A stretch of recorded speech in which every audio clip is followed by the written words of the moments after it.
그때 어떤 사람이 너에게 말하되 보라 그리스도가 여기 있다 보라 저기 있다 하여도 믿지 말라.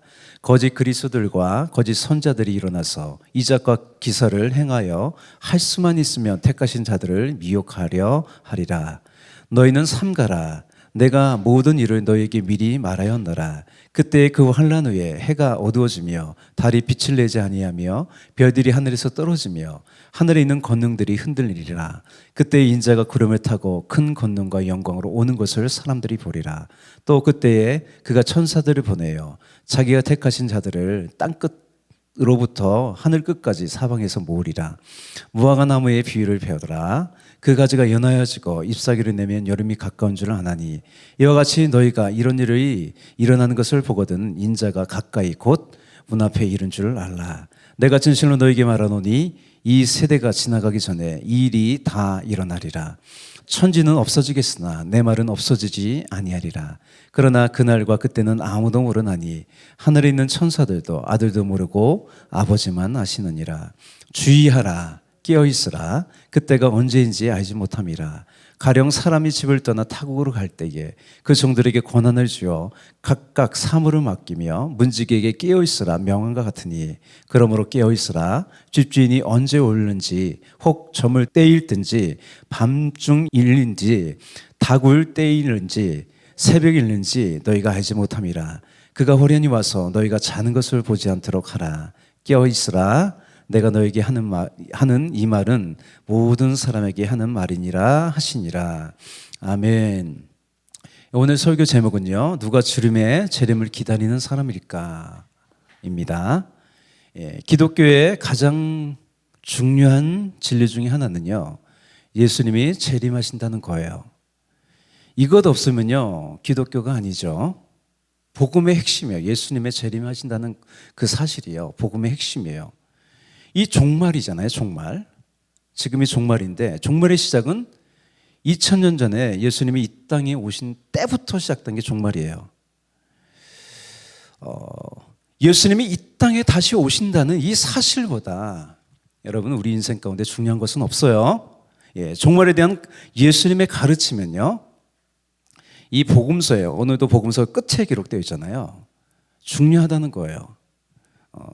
교회는 근본적으로 예수님의 다시 오심을 기다리는 공동체예요. 여러분 이것이 신앙이 있다는 거예요. 여러분 종말을 기다리십니까? 신앙이 있다는 거 이게. 그래서 초대교회 인사말이 마라나타잖아요. 마라나타. 마라나타는 아람어로요, 우리 주여 오시옵소서라는 말이 마라나타예요. 예수님은요 분명히 자신이 이 세상에 다시 오시겠다고 말씀하세요. 그죠? 천지는 없어지겠으나 내 말은 없어지지 않는다고 하셨어요. 세상에 끝이 있고요, 인생의 끝이 있어요. 그죠? 근데 사람들은 끝을 생각하지 않아요. 여러분 이 세상은요, 하나님의 심판이 있는 그 노아의 시대와 같아요. 사람들은요, 노아의 말을 듣고도요, 그 심판을 믿지 않았어요. 자기 마음대로 살았어요. 그래서 구원받는 사람이 얼마나 됐나요? 노아 가족 8명 뿐이었어요. 베드로 사도는 이렇게 우리에게 경고하는 거예요. 좀 길지만 우리 함께 볼게요. 먼저 이것을 알으니 말세에 조롱하는 자들이 와서 자기의 정욕을 따라 행하며 조롱하여 이르되 주께서 강림하신다는 약속이 어디 있느냐. 조상들의 잔으로부터 만물이 처음 창조될 때와 같이 그냥 있다 하니 이는 하늘이 예적부터 있는 것과 땅이 물에서 나와 물로 성립한 것도 하나님 말씀으로 된 것을 그들이 일부러 잊으려 함이로다. 이로 말미암아 그때의 세상은 물의 넘침으로 멸망하였으되 이제 하늘과 땅은 그 동일한 말씀으로 불사르기 위하여 보호하신 바 되어 경건하지 아니한 사람들의 심판과 멸망의 날까지 보존하여 두신 것이니라. 이 말씀은 사실입니다. 여러분 노아의 홍수가 있었어요. 그와 마찬가지로 이 세상에 끝이 있어요. 그걸 기억하셔야 돼요, 날마다. 본문이 마가복음 13장인데요. 이 13장의 시작은요, 제자 중 하나가 성전을 보면서요, 이 건물이 되게 웅장하고 멋지다고 예수님께 말해요. 이에 예수님께서 대답하는 내용이 이제 13장인데, 예루살렘 성전, 이 지금의 성전은 제3성전이에요. 제1성전은 누가 졌어요? 솔로몬이 졌죠. 남유다가 굉장히 많이 잘못해서요. 바벨론에 멸망당하고 성전도 파괴됐어요. 그때가 586년이잖아요. 그 후로부터 약 한 100년 지난 후에, 100년이 아니지만 포로로서 귀환해서요. 수르바벨을 비롯한 사람들이 다시 성전을 재건했어요. 그것이 제2성전 수르바벨 성전이에요. 그로부터 이제 500년이 또 지난 거예요. 그러니까 500이에요. 그렇게 생각하시면 돼요. 성전이 많이 낡았고요. 헤롯이 이제 성전을 건축했는데 다분히 정치적인 성전이에요. 이거는 유대인들의 환심을 사려고요. 약 한 80년간을 진 거예요. 그러니까 예수님 당시에는 아직도 짓고 있는 상태였어요. 여러분, 그런데 예수님께서 무너진다고 그래요. 그죠? 그 성전이 완공이 기원 후 63년에 완공됐는데 7년 있다가 무너져 버렸어요. 예수님이 미리 말씀하신 거죠. 그러면서 오늘 예루살렘 그 멸망과 무너진다는 것과 더불어 종말에 대해서 예수님께서 말씀하시는 거예요.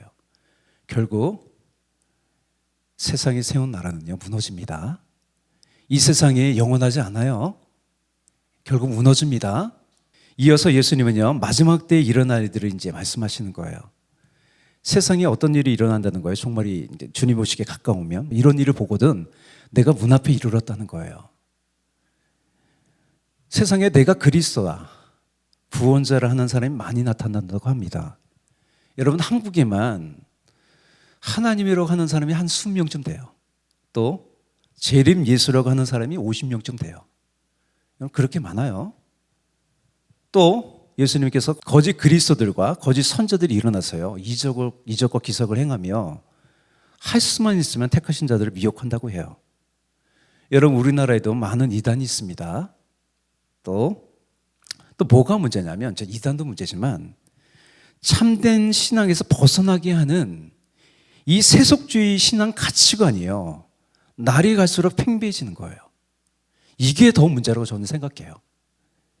이 가치관으로요, 신앙이 무너지고 있어요, 지금.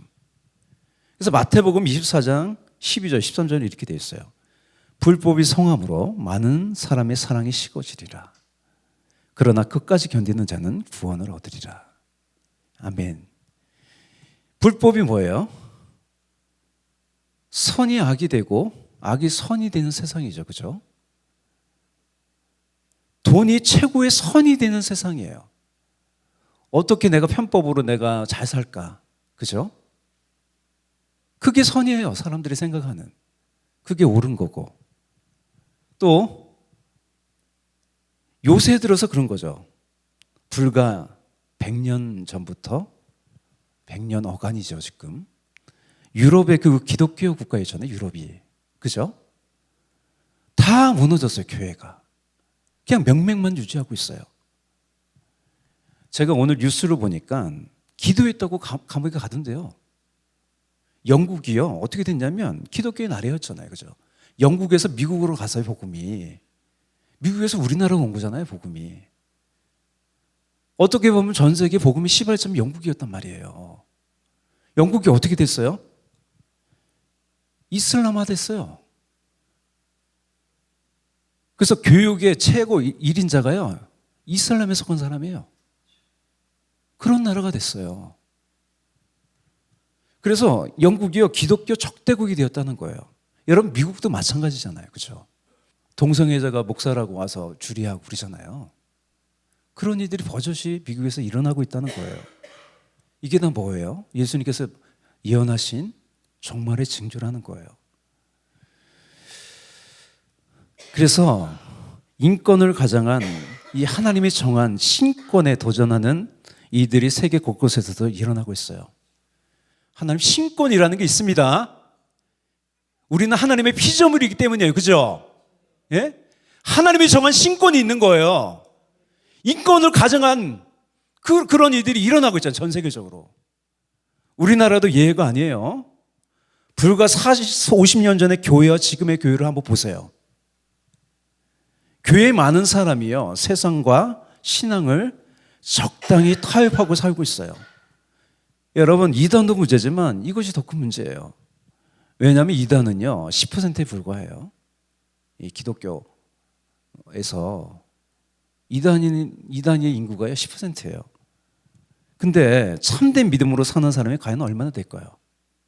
예수님 말씀에 따라 신앙을 타협하지 않고 주님을 사랑하고 주님과 동의하는 사람이 얼마나 될까요? 여러분, 단적인 예가요, 일주일 동안 자기 마음대로 살다가 주일만 교회 와서 예배드리는 이 이른바 썬데이 크리스천이 점점 늘어나고 있어요. 제가 큰 교회에 있었잖아요. 과반수가 넘는 것 같아요. 그래서 물론 교회가 멀어서 있는 사람이지만 근데 개인적으로 그렇게 경건 생활하는 사람이 교회 못 오더라도 집에서 경건 생활하는 사람이 얼마나 될까요, 과연? 일주일 동안요 성경 한 번도 안 보는 사람이 많을걸요. 성경, 그렇죠? 그런 사람이 굉장히 많을 거예요. 그런 사람이 어떻게 신앙생활을 제대로 할 수 있을까요? 또 뭐예요? 제가 굉장히 심각하게 생각하는 건 뭐냐면 개인주의 신앙이에요. 개인주의.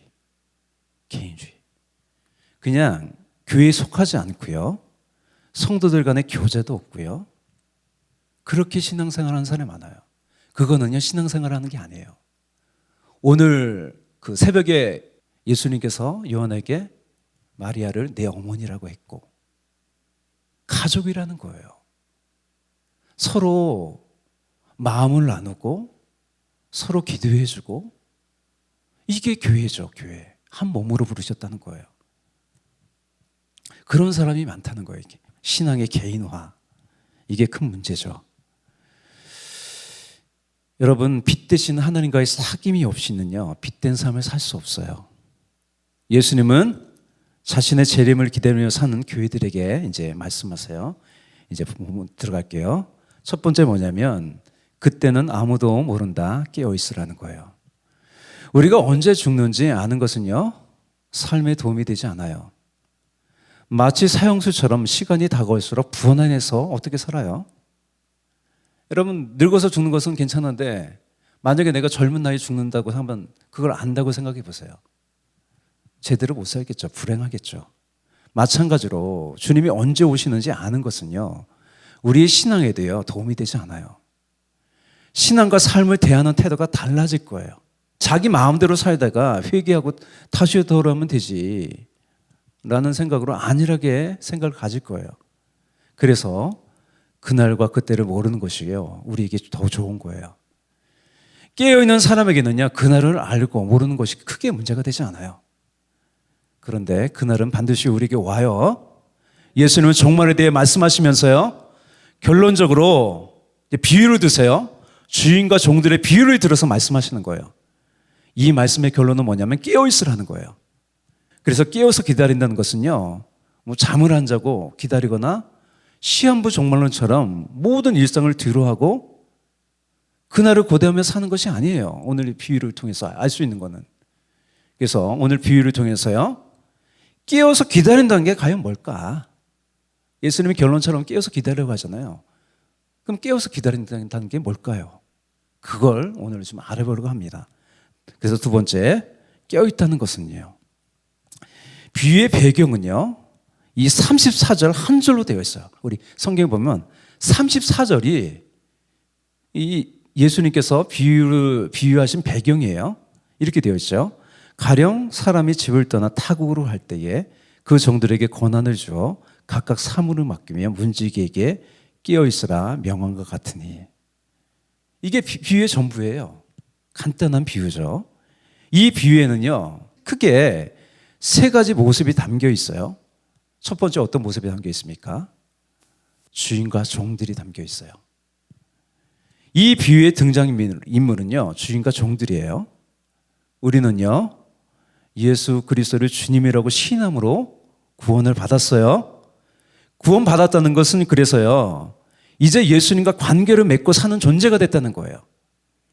예수님이 나의 주님이시고요 나는 종이라는 사실을 항상 잊지 말아야 돼요. 할렐루야.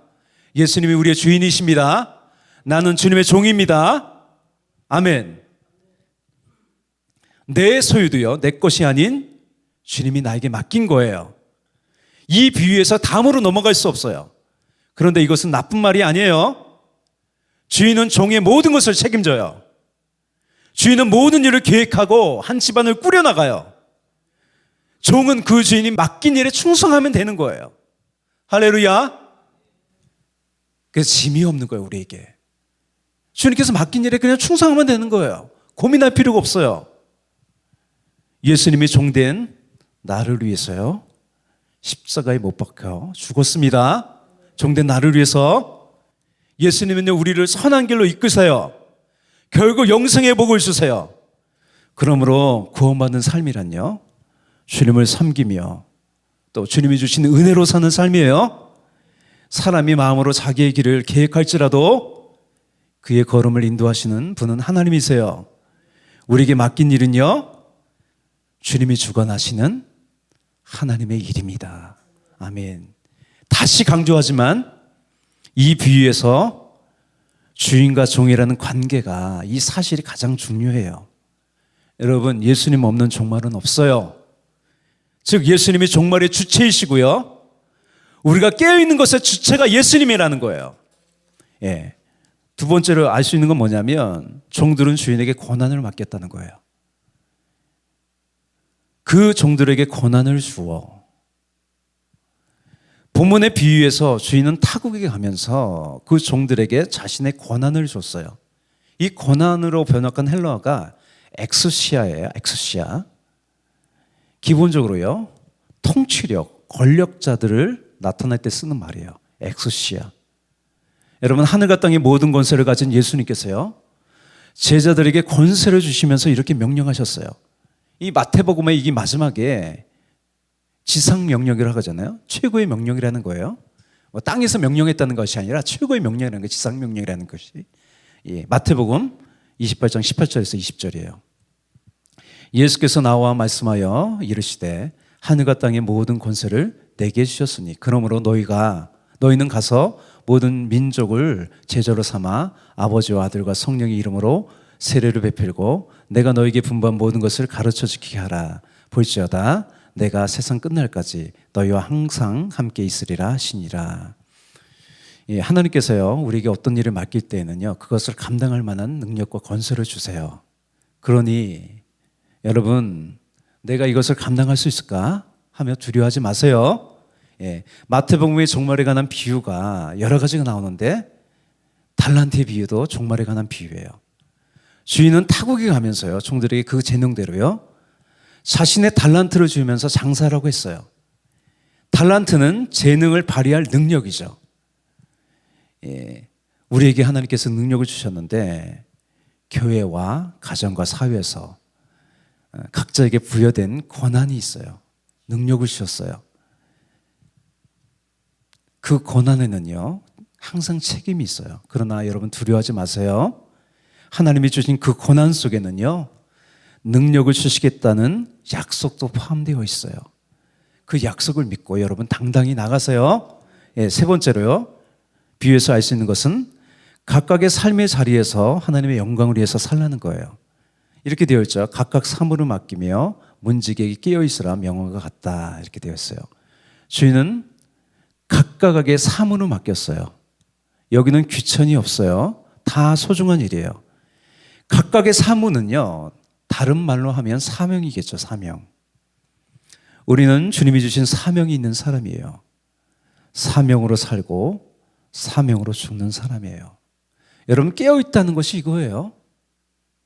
사명으로 사는 게 깨어있는 거예요. 여러분, 그날을 고대하면서 그날 언제 오지 이렇게 사는 게 아니에요. 하루하루를요, 내가 주님의 뜻대로 사는 거예요. 예수님은요, 주여 주여 하는 자마다 천국에 들어가지 못한다고 하셨어요. 뭐라고 하셨어요? 주님의 뜻대로 행하는 자라에 들어간다고 하셨어요. 주님의 뜻대로 산다는 것은요, 각자에게 주신 사명으로 사는 거예요. 예수님은 우리에게 사명을 주시면서 권세도 주셨습니다. 그래서 여러분, 어렵고 힘들 때 예수님의 이름으로 기도하세요. 그러면 우리에게 주신 사명을 감당할 만한 힘을 주세요.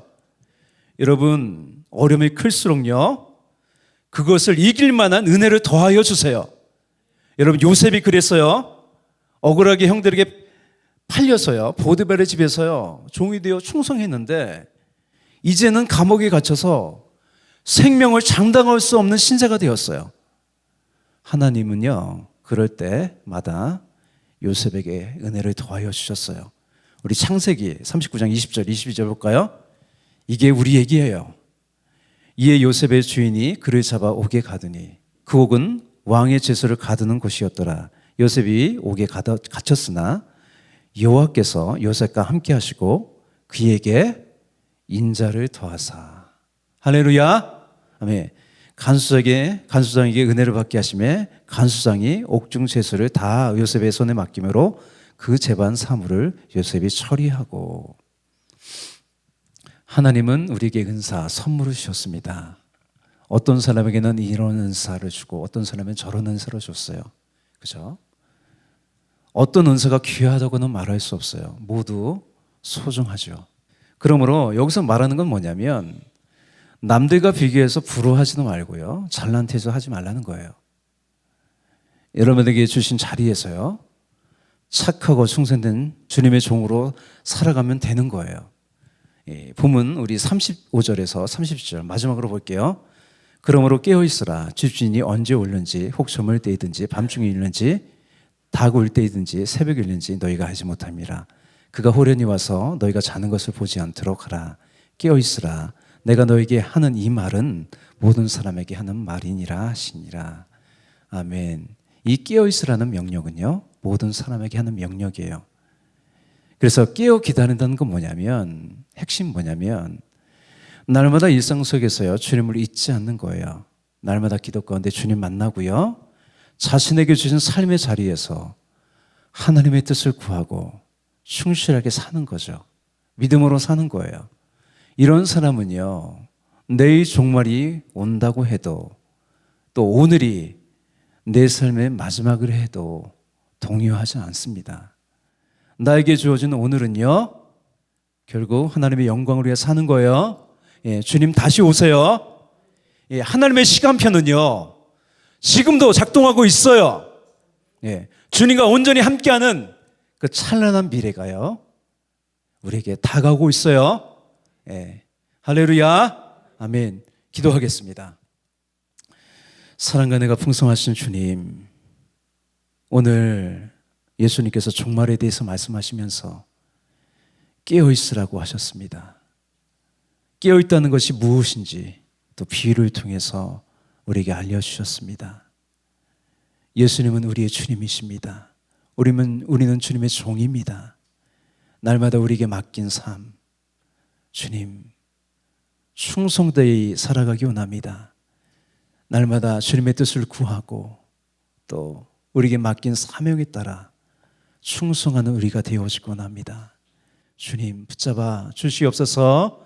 늘 깨어서 하나님 바라보면서 주님의 뜻을 구하면서 하루하루 사는 우리가 되게 하여 주시옵소서. 감사하고 찬양하며 예수님의 이름으로 기도합니다. 아멘. 내 평생에 가는 길 순탄하여 늘 잔잔한 강 같은지 금풍파로 무섭고 어렵든지 나의 영혼은 늘 편하다. 내 영혼 평안해. 내 영혼 평안해. 저공 중에 4절. 저공 중에 구름이 일어나며 그 나팔이 울려날 때 주 오셔서 세상을 심판해도 나의 영혼은 겁없겠네. 영혼 평안해. 내 영혼 평안해. 우리 주여 삼창하고 기도하겠습니다. 주여 주여 주여